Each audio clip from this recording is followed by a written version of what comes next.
Welcome, gamers, to this week's episode of LastCallGaming. We're on episode 139. My name is Craig Perales, and joining me, as always, Mandrew Montemayor. Quick decision. Did you decide to watch CSI or House? I think I'm watching House. You're watching House? Okay. Why? I just really like Hugh Laurie and like his demeanor in that show. Like he just kind of like acts like he's better than everyone else because he is. Because he is. And I love that. Nice. I don't even know what House is on. I don't know. I don't know if it's on anything, but it's been one of those things. It's always House or Blue Bloods that whenever I'm on Facebook shows up in like my video feed like all the time as fucking recommended videos, and it's always some like interesting title that I'm like, okay, cool, I could check that out, and then I just get down the fucking wormhole. I'm gonna need a full report by next week's episode of what you're watching, and House better be at least an episode on that list for sure. I'm at least gonna start one of those two. Excellent. This pleases me. So guys, thank you for joining us. If you guys are watching us on the YouTube podcast channel, make sure you guys hit the like button, leave us a comment. Subscribe if you're not already subscribed. Share if you can so we can get more people involved. And hit that notification bell. If you guys are interested in following us on social media, our Linktree link is in the description. And if you guys are listening to the podcast only version of the show, make sure you can find it wherever podcast platform you prefer. But Anchor is the home for us. And like Andrew would say, if you're interested in any of our Last Call Gaming t-shirts or merchandise, a link for that will be in the description below. Have you picked up anything new recently?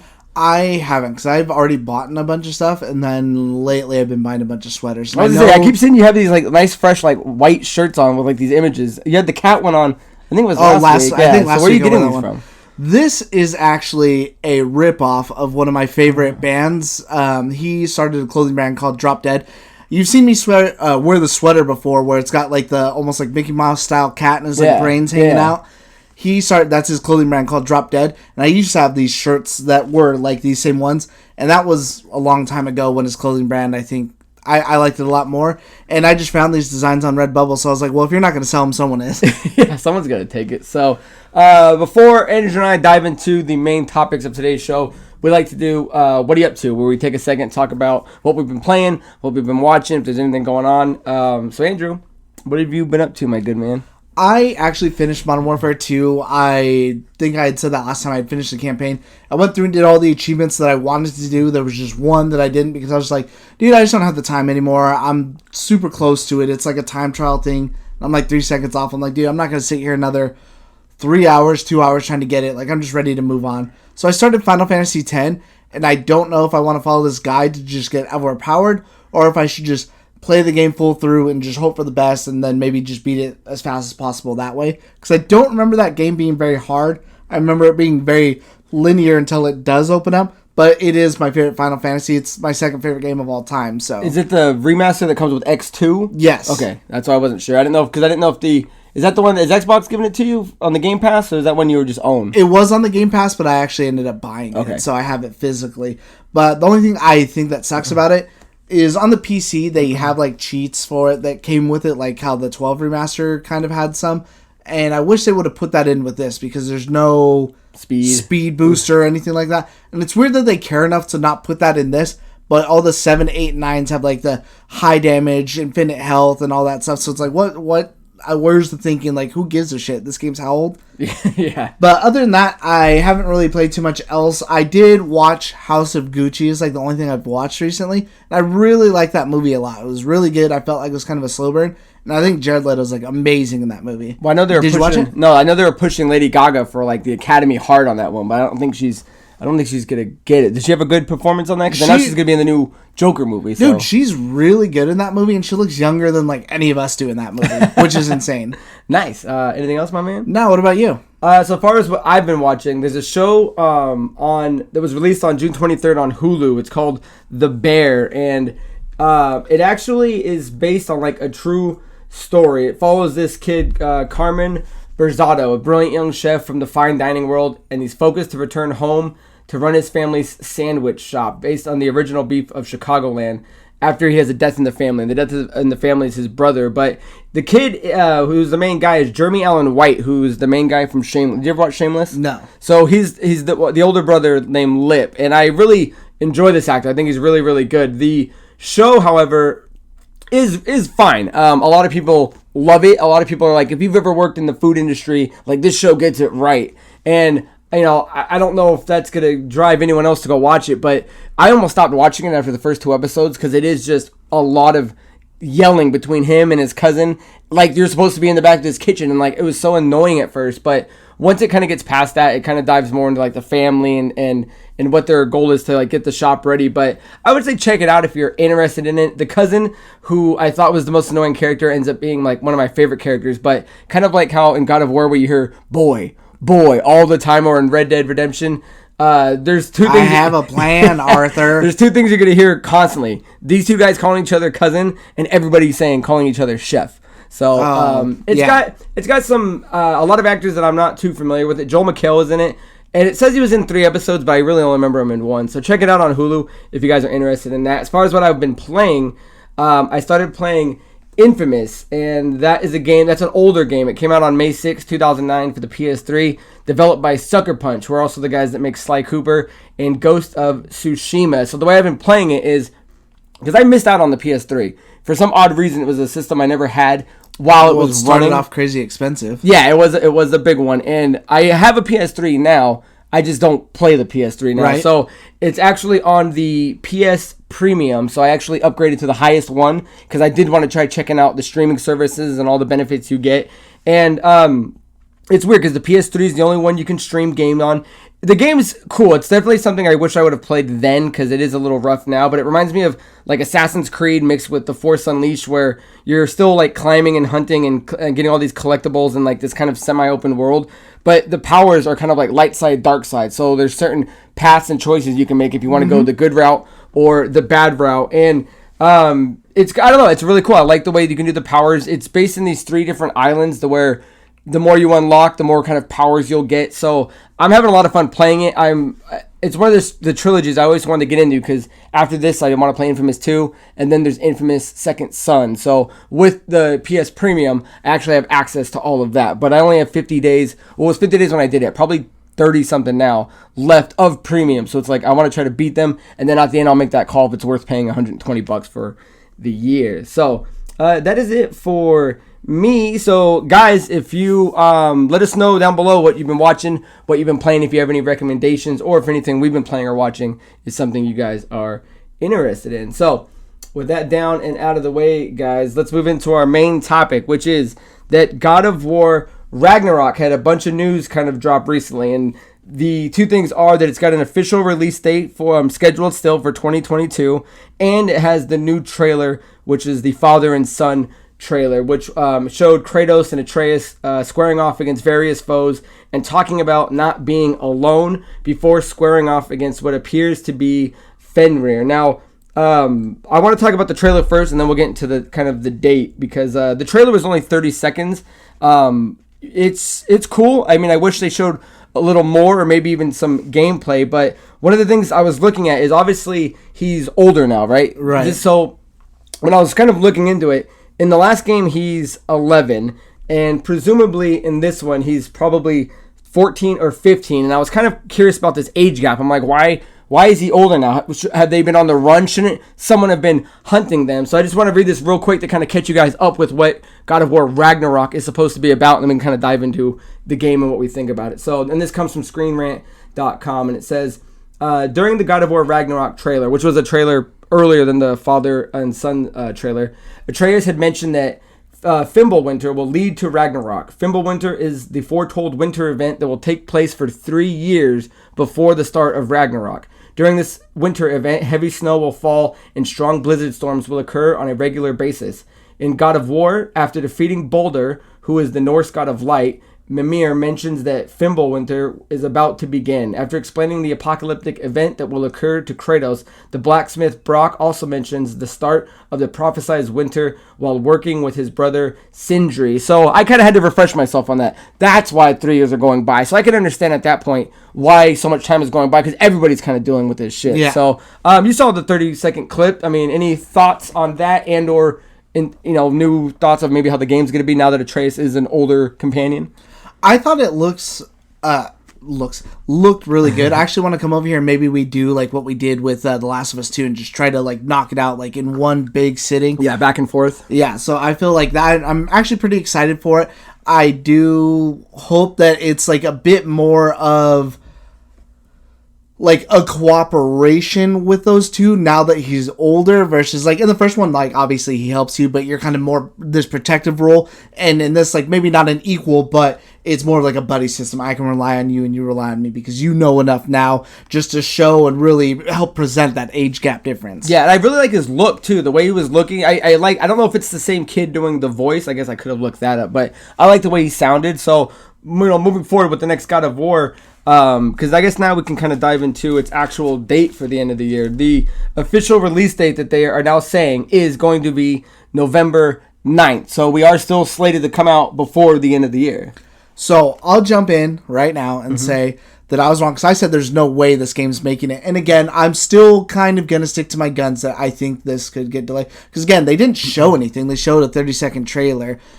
By now we should have seen at least some sort of big gameplay or something. But if it sticks November 9th, then that would totally be dope. I mean, that'd be the big game this year. I feel like I even saw Ryan McCaffrey at IGN, the big Xbox guy, saying that this game, if it comes out, is the only thing that's going to give Elden Ring a run for its money. This is really the only contender, and I've been saying that since Elden Ring came out, that there's nothing else besides this that could come out this year that's going to give Elden Ring a run for its money as Game of the Year, if you care about such things. Yeah, well, and because the other thing a lot of people are kind of talking about is, like, is it just going to be another God of War 2018? Like, it has enough time gone by, and because it is still being played on the PS4 as well as the PS5, like, is it going to look and play like a new game? Because I feel God of War 2018 is one of my favorite games, probably in my top 10 for sure, but a lot of the little things in it were a little off, a little things with, like, traveling the map, certain things in the UI, but it's like, they've taken enough time, this game really could stand out and shine. But the other thing is,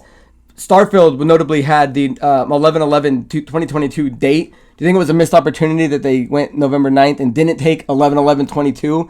Or do you think it really mattered? Because I know some people are like, oh, that was the key spot. But it's like, why go 3 days prior or 2 days prior when you could have had the Starfield slot? I don't think that it matters. And I wonder if this date is special for maybe another reason. Because I think, if I'm not mistaken, it's on like a Wednesday.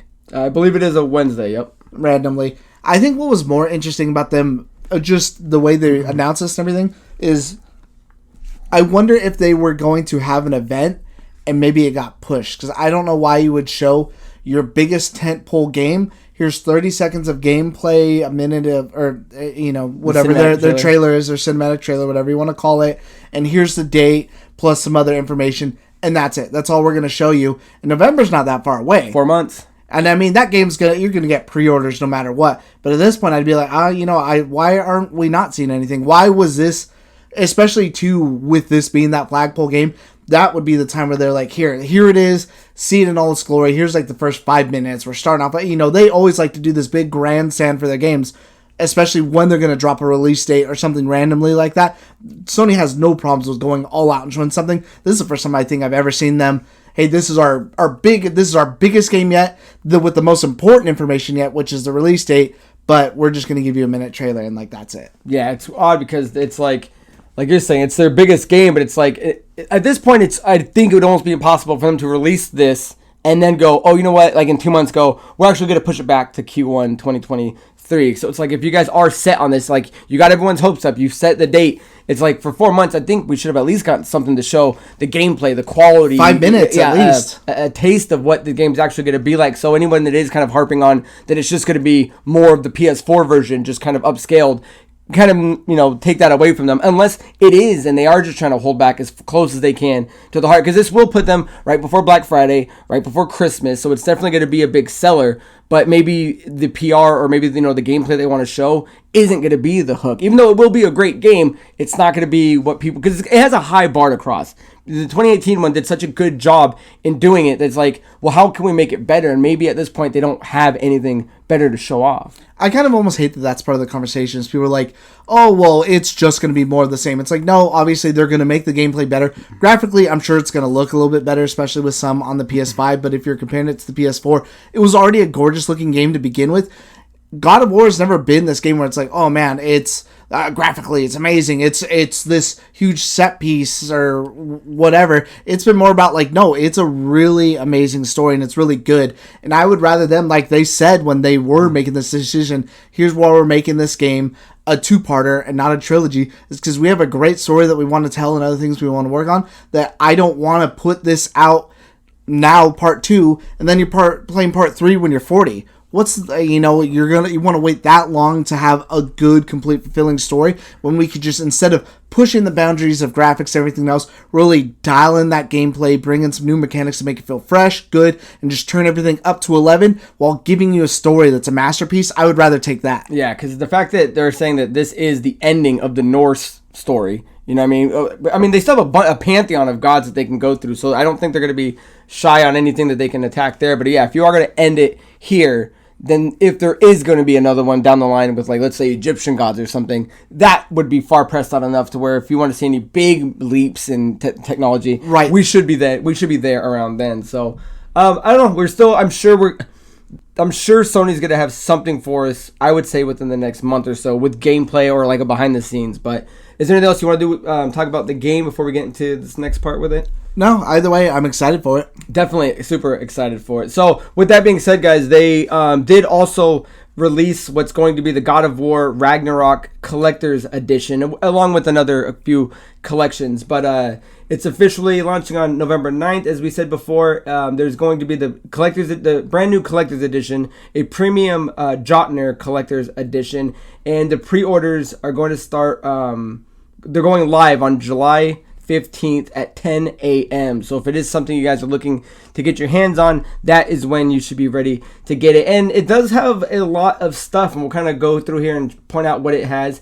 The oddest thing to me is that it's a printed voucher code for the full God of War Ragnarok game. So because the next thing that's showing off is that there's a steelbook display case that has no game in it, because I actually bought the 2018 edition. I actually have the statues right there. Yeah. But mine came with an actual game. So I don't know why Sony is starting to do these steelbook cases that are just for shelf show and a digital printed code. Is that something that like even makes sense? I hate that. I'm trying to think if there's anyone. I know there's other people who've done that. I can't think of anyone that I've bought recently.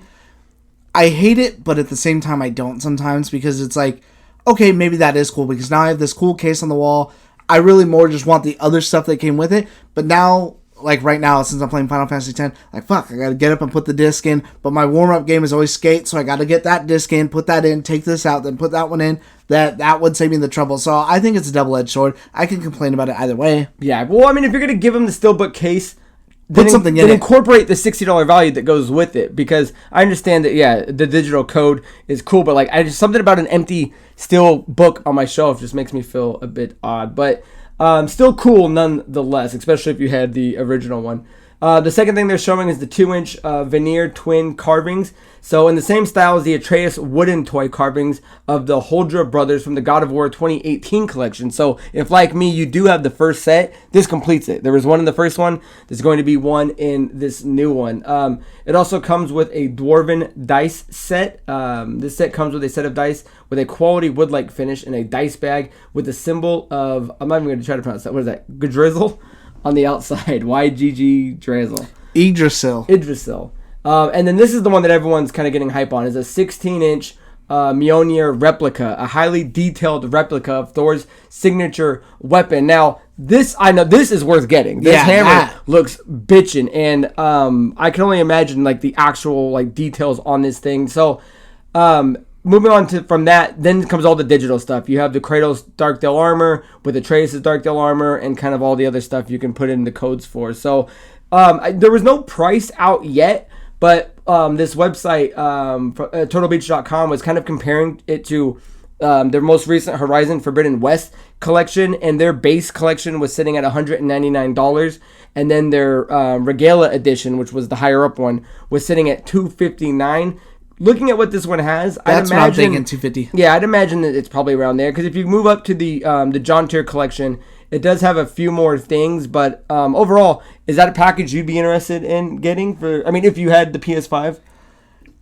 If I had a PS5 and I was trying to do something, I probably would get that, dude. That hammer looks dope, dude. That's way too cool to like pass up on. There's a few things that I regret not getting, and I wouldn't want to make that one of them. I already live it every day when I don't have that fucking scorpion bust from the Mortal Kombat 11 with the mask. Because I was like, damn, I regret it every day. I should have got that. I used to have the Resident Evil 4 chainsaw controller. Oh, and man. I don't know what happened to it, but I'm so pissed I don't have that. But as far as the digital skins look, is that something that you think that's a cool design for them? Is that a cool little addition to the package? It's always a little bit weird too, because I'm like, oh, okay, cool, I like this skin, but at the same time, I feel like maybe he shouldn't be wearing this, and I wonder if it ruins the aesthetic of the story on my first playthrough, you know? Yeah, I do want to point out too, if you guys are interested, and it will be in the link on the YouTube video, is there's actually a full unboxing of some of these. There's a YouTube video where these guys actually pull it apart, and you can look at everything. So before we move into the next one, I do want to ask, because a lot of people are speculating, so this isn't kind of my idea, it is just what I'm seeing, is that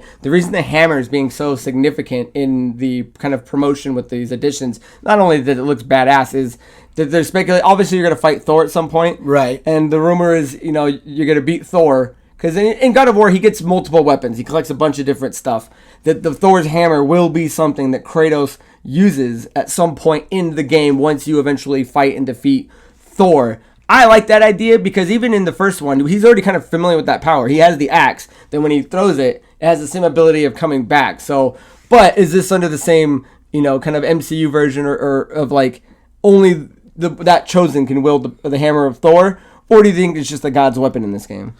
I don't know. I feel like even if you do get it as a weapon, that would have to be like either halfway through or like 75% of the way through weapon you get. Because if you kill Thor any earlier in that story, I feel like that'd be kind of weak. Well, yeah, definitely. I would imagine this being like, the last 4 or 5 bosses of the game. Because even at the end of number 1, it's the first boss. And spoilers if you haven't played it yet, but you should have. Is eventually he goes and gets the chains of Olympus back, or the blades of Olympus, and I feel the hammer would be dope. That'd be a cool way to finally fight Odin, is killing him with Thor's hammer. So, what do you think the possibilities of that happening?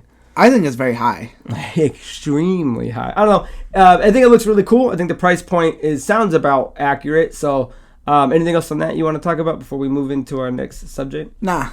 So, with that being said, guys, if you're interested in the God of War Collector's Edition, make sure you guys get your pre-orders in on July 15th, starting at 10 a.m. So, with that down out of the way, guys, we're moving to our second story, which is that E3 is officially returning in 2023, but the question is, will it be the same? So, the Electronic Entertainment Expo, which is E3, at one point in time was the biggest trade event for the gaming industry, and it was the place to get all your news, all your gaming news, all your reveals, all your interviews, a week full of just good conferences from everybody. And back then it was ran by the ESA, which is the Entertainment Software Association. And, slowly it kind of started falling apart, and it started becoming more fan focused, and it started losing people like PlayStation, Nintendo, EA, Ubisoft. So it's kind of hard to tell what exactly is going to happen, but let me read this real quick to kind of get you guys caught up, and then we'll share our thoughts. So this says, and this comes from the GameIndustry.biz. The Entertainment Software Association announced today that E3 2023 will be organized in partnership with ReedPop. The latter, which is ReedPop, is the company behind PAX, EGX, Star Wars Celebration, New York Comic Con, and other events, as well as the owner of several leading games media brands, including GameIndustry.biz. Together, the two organizations will host E3 2023 in its traditional home at the Los Angeles Convention Center during the second week of June. The event will encompass both digital showcases and an in-person components that will also be open to consumers.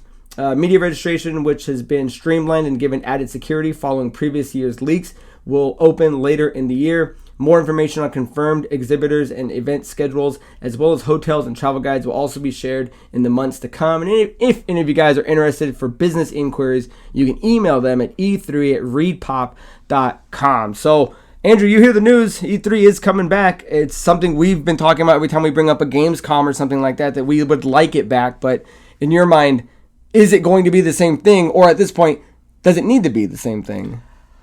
I think I would maybe rather it return to it being a media outlet only style event. Because realistically, even when I'm watching it or anyone's watching it, what is the point of fans being there? it's not real. I maybe that's part of the problem, is it was never really supposed to be a fan event. And I feel like that's when everyone started talking about E3 going downhill, was after they started making that like a fan-filled event. So I feel like maybe turning it back to a media outlet only, especially with everything going on like COVID and all that stuff, would be a step in the right direction. But it is something that I do want back, and hopefully if they do bring it back in the right way, because I'm tired of all these like half-ass shows that are people putting off. Or now we're getting like 6-7 events in a year, but they're all like, maybe 2 of them are good and the other 5 are just like, they're okay, versus I'd rather have one grandstanding moment throughout the year and then maybe another like TGS or the other one that's in Europe, Gamescom, something like that. I'd rather go back to the way it was when those were the big events and that's where all the news was, versus now it's just like kind of just, here's half-ass.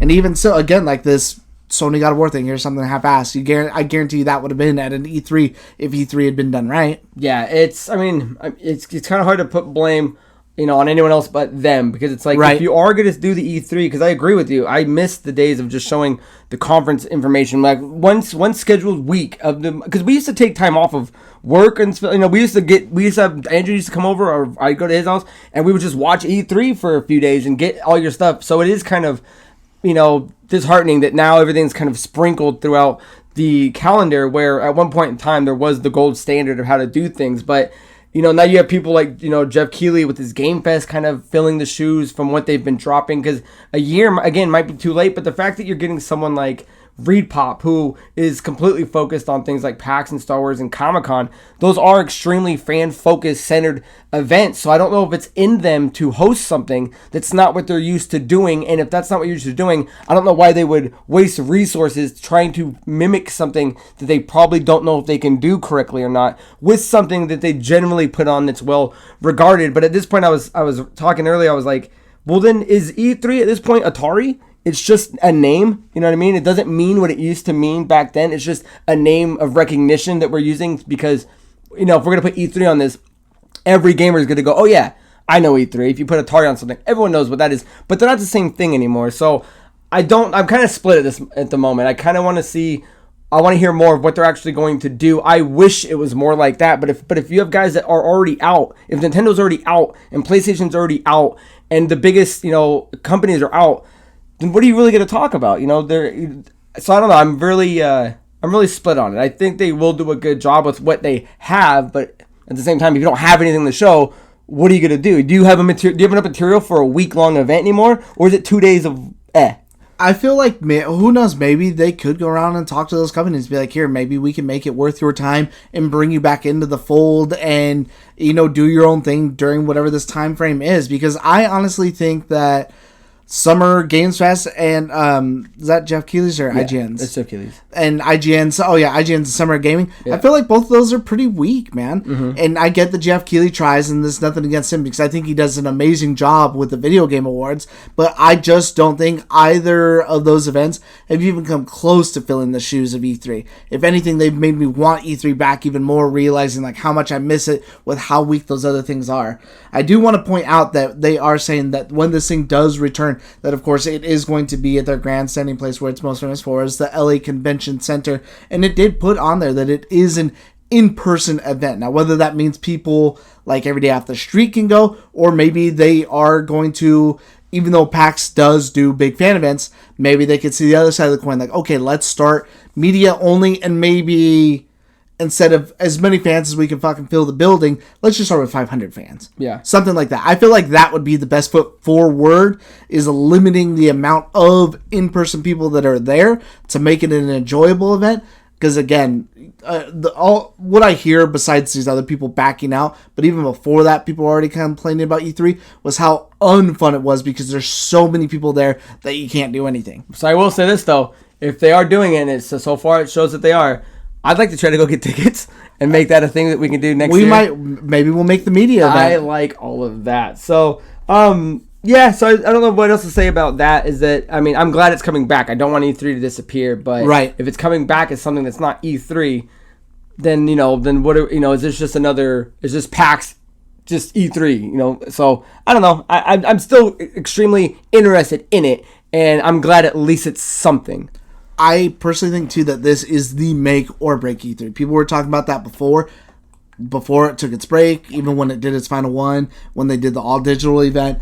I think with how everything else has gone since, especially with them coming back, if this thing, it doesn't have to blow everyone out of the water. If it just does well enough, then E3 can come back. If it just bombs, then I think that this would truly be the end of E3. Nice. So, guys, that is our end of our second main story about E3. Let us know your thoughts. Let us know how you feel about them coming back, being ran by a whole nother entity. If E3 is still going to be E3 to you. Because at a certain base, there's certain gamers that are young enough to where E3 was never a big thing to them. And this could be a new experience. And maybe fan service is more of the way things need to be moving in the future. So we will see. So with that being said, guys, let's move into riffing it up. You first for me. Go ahead and start it off. This is a section where Andrew and I take some smaller news items out of the week or anything that we thought was cool and kind of put it on your guys' radar. So I think yours is the bigger one, so let's start with that. So mine is actually about the Lord of the Rings Gollum game. Now that had been floating around for a while. That game has been announced, I think, since before last year. It's been sitting for a while. We haven't heard anything. They finally put out a gameplay reveal trailer along with a release date of September 1st of 22. Now this game is being made by Daedalic Entertainment. I looked them up to kind of look at some of their past history of other games that they've made, and there was not one on there that I could even recognize or have even heard of. So, looking at this trailer, I think this game looks terrible. One, I don't know who it's for. I don't know why anyone would really want to play as Gollum. And even so, it's almost like an action. They describe it as an action adventure, but Gollum's not a fighter. And the style of playing that I was seeing, it's almost like stealth, like Thief. Yeah. Kind of made me want to think maybe you kind of fight some things or do some things if you have to, but most of the time is going to be spent skulking around. I'm like, this just does not look good. I don't really understand what this is for, who it's for, what purpose it even serves, especially as far as fleshing out Lord of the Rings. There's not really too much else to tell with that area there, so I don't really get it. You watched the trailer, what'd you think? Yeah, the only way they're getting me to play this thing is if it's on Game Pass day one and I'll check it out. But like Andrew expertly said, it's an action game, but he's a stealth player, and what are you actually going to do? Because why are we telling stories about Gollum to begin with? Right. So is he a hero in this? Because we all know how it turns out. I don't we were talking about the Star Wars thing earlier. I hate that they keep taking mystery out of characters. We knew what Smeagol was and Gollum was in these little painted brushes, throughout the books and the movies that we get to see. I don't need it. I'm not assuming that this is canon by any means. It's just a game with Gollum in it. But it's I don't need this. What are you gonna? I see him talking to elves in the trailer. He's dealing with the ring wraiths. It's what did you do? How did you escape this? And I'd imagine any action in this game is gonna be him doing maybe puzzles in rooms or pulling levers to hit enemies or get rid of them, but there's nothing about this that makes me want to play a stealth version of Gollum who physically can't get any other abilities. What's the upgrade system? What are you doing? What's the plot line? And why do I need to know what he does before the time Bilbo meets him in the cave with the ring? What story are you trying to tell? And that's, I don't want to sound like I'm upset that they're making it, but it's this game, like you're saying, is who's it for? Who was clamoring to when you could have been making another Lord of the Rings game based on anything else? You pick Gollum's story, which is unentertaining. It's, I don't, what's interesting about it besides that he got the ring at some point, which was the mystery. Yeah, especially too because I actually enjoyed the last two Lord of the War was a Shadow of War and War of Mordor or something. Shadow of Mordor and Shadow of War. Oh yeah, Shadow of Mordor, Shadow of War. I actually really like those, and I like the second one a lot more because they went in and kind of redid some things to make it a lot funner to traverse everything. I actually really enjoyed both those games, and I thought they were really good for what they were. And again, they told a prequel story that had to do with Sauron and stuff like that, but it didn't have to be about Bilbo and everybody else. That story's been told. Yeah. It's done. Yeah, and it's cool when he's in games, not the focus of a game. And Gollum is even in that other game and just little side missions, just skulking around doing his thing. Yeah, and the fact it just looks bad. He looks bad. So it's looks bad, sounds bad. It looks like a 360 game. And normally I say that I don't really mean it. This genuinely looks like a shit game. So yeah, I don't know what it's for, but if it's on Game Pass, I'll check it out. If not, this game better not be more than $40. I guarantee you it's launching at a full 60. Nice. 70 even. 70! Triple the taxes! Anything else on that? No. So, my riff, guys, is about this video called Legend, a Dragon Ball Tale, which premiered July 6th, 2022 on YouTube. Developed by Stray Dog Animation. It's about 11 minutes. It's a complete love letter to fans that love Dragon Ball Z, Super, GT. And in the very beginning, it even says, it has this nice little quote. It's like, this video is for all the kids who always wanted to train under 100 times gravity. For all the artists who paused Dragon Ball Z scenes trying to learn how to draw and things like that. And from what I could tell, it's supposed to be this alternate reality where it's kind of like taking at the place, I think, towards the end of like Dragon Ball, where Goku's kind of this teenage, he's re-meeting Chi-Chi. She's telling him that he has to marry her. But in the beginning, you see that Planet Vegeta is still alive. It hasn't been destroyed yet. Vegeta is there. He's actually heading to Earth. And Goku gets his ass beat by this. I mean, they're at a tournament. And you find out that it's Broly. And it's got this whole new animation style, this whole new kind of determination for Vegeta, that he's just a diehard, the new Prince of Saiyans. And I won't spoil much of it for you guys. It's not that long. Watch it. It's got a really cool animation style. The way they interpret, like, everyone has like a title when it shows them off. Goku kind of transforms, but it's in a transformation you've never seen before. It's kind of like almost more like monkey-ish. So I want to watch it with you because you didn't get to see it yet. We'll right? watch it. I was wondering. I was like, man, why is he really pushing me to watch this thing? I'll watch it when I want to watch it, man. Yeah, because I think it was really cool, and at the end, it took the guy, I think, like 4 years to make this thing. So I don't know what the plans are past this. I haven't really dug too much into like the background of like, are they trying to make like more little movies, or if this was just kind of a video for the fans. But if you guys are interested in anime or Dragon Ball Z, which I know a lot of the people that watch the show are, I would say definitely check this out. If you want to type it in again, it's Legend, a Dragon Ball Tale. So check that out and let me know what you think. So that is it for our riffs. So with that being done, guys, let's move into questions of the week. And our first question comes from and if you guys do want to submit questions, you guys can leave them in the bottom of the comment section. You guys can email them at lastcallproductions@gmail.com, or you can Craig Perales me on any of the social medias, and you can submit them there. So our first question comes from Janet96, and she writes, I was just reading that they are making a Gran Turismo movie based on a true story. I think it sounds cool, even though I don't love racing games. Thoughts? Love the podcast. Congrats on 8,000. I guess we didn't shout that out. We did cross that 8,000 mile mark for subscribers, so thank you guys. Thank you guys, truly. So yeah, I thought I heard about this like a month ago, but I didn't give it much thought about it. Because I didn't really give a shit about a Gran Turismo movie. To me, it right. Because what was the other movie they made with Aaron Paul that was like a racing drive or something? Something like that. So I was like, eh. But after I started reading more about it, and you guys, this is from Polygon.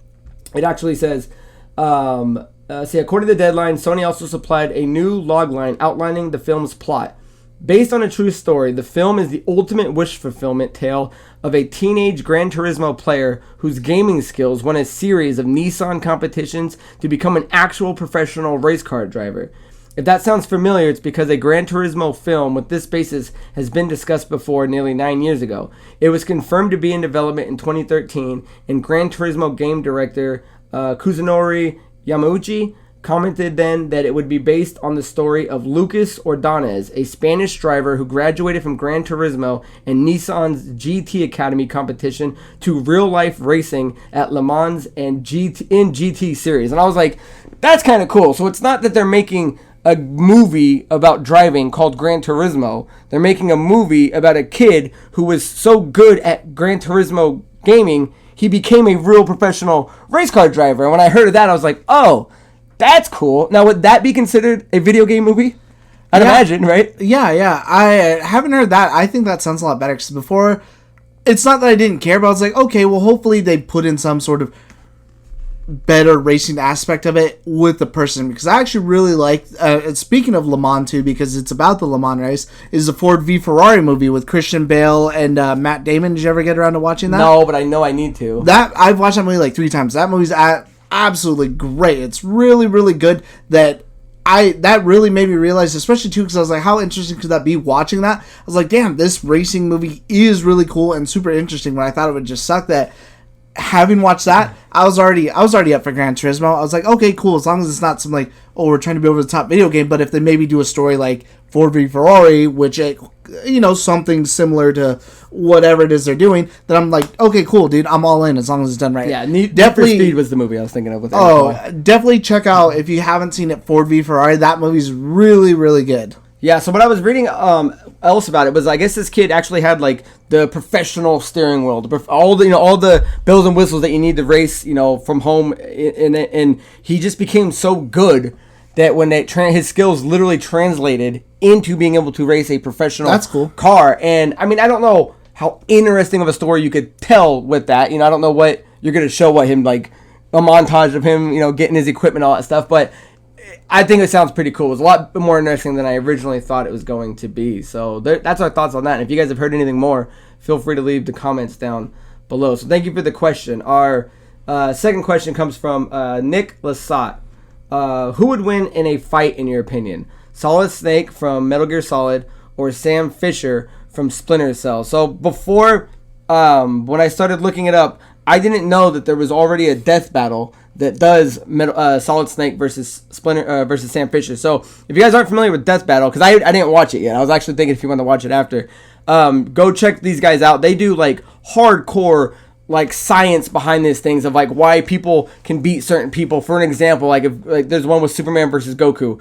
They'll say that like in references to anything they can find, comics, movies, whatever. If Superman lifted X and Goku's only lifted X, they look at that and actually do all the math to determine what weight it would be. So it actually goes, well, he is stronger by this amount. So like the science they put into it is interesting. So I haven't seen what their definitive answer would be, but I'd imagine that, and correct me if I'm wrong, I think it would have to be Solid Snake only because he fights more like abstract enemies and paranormal shit. Like he fights people like Fortune, who's got force fields. He fights people like Vamp, Revolver Ocelot. Where I've only played a few Splinter Cells, but outside of knifing and gunning, I don't think he's really fought anything that would be like, I don't want to say supernatural or paranormal, but like next level.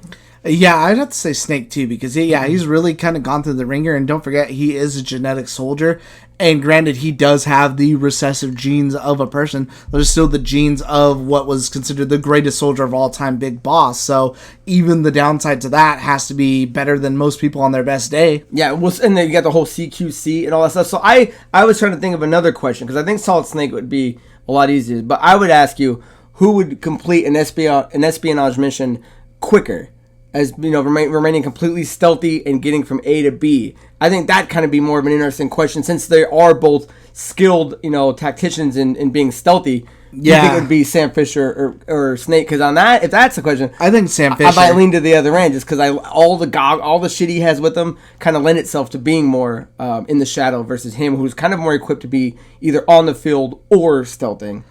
I haven't played too many Splinter Cells, so I'm not really sure, but when I think of things, I think of Sam Fisher as more of like that espionage, where even though Metal Gear is called tactical espionage, I think of him as more as like the espionage, but also I'll get in there and fucking throw down. Yeah, so I'd put it for Snake for a physical confrontation, but in a mission, Sam Fisher might be able to kind of get to A and B quicker, not that he couldn't, quicker than I think Solid Snake could be. Fair? I'm just going to say Solid Snake both times. I love Solid Snake. A double snaker. So, thank you. Twin snakes. There you go. Hey, the guy still got the yolks. So, thank you for the questions. And, guys, that is the end of episode 139. So, please join us next week on episode 140. So, until next time, guys, my name is Craig Perales. This is Mandrew Montemare. Cheers. See ya.